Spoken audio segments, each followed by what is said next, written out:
10% கொடுக்க வேண்டிய காணிக்கைகளிலும் தானே நீங்களும் உங்கள் சந்ததியும் கொடுக்காத காரணத்தினால் சபிக்கப்பட்டிருக்கிறீர்கள். அதுதான் வாக்கியம். 10% காணிக்கை. இவங்க வரும்போது காணிக்கை போடுறீங்க, இங்க உண்டியல் இருக்கு, காணிக்கை போடுங்க. இந்த உண்டியல் எடுத்துட்டு அவர் என்ன செய்வாரு, இங்க நல்ல காரியங்களை செய்வார். கடவுள் அதுக்கு தான் கொடுத்துருக்காரு. லேவிய குடும்பம், இதுக்கெல்லாம் லேவியர் குடும்பம். அப்ப நல்ல கேளுங்க. அடுத்து என்ன சொல்றாருன்னா, நம்ம 10% தசம பாகம்னு சொல்லுவாங்க. இத அநேக சபைகள் எல்லாம் அதை கரெக்டா செய்வாங்க. நம்ம கத்தோலிக்க திருச்சபையில இத ஃபாதர்களும் கண்டுக்கிறதுல இதை பத்தி விளக்கம் சொல்றதும் இல்லை. இப்ப எனக்கு ஃபாதர் கூப்பிட்டு இதை கொஞ்சம் சொல்லுங்க பிரதர்னு அவர் சொல்லவும் இல்லை. நீங்க தப்ப நினைக்க வேணாம். ஆண்டவர் உங்களுக்கு ஆசீர்வாதத்தை கொண்டு வர பார்க்கிறார். நாங்க எப்பவுமே காசு வாங்கவே மாட்டோம்.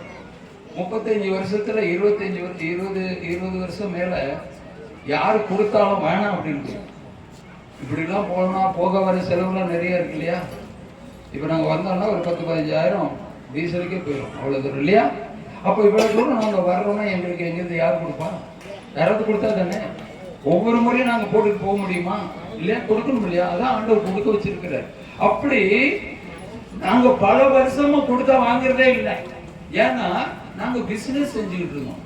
வருமானம் இருந்துச்சு, நல்ல வருமானம்.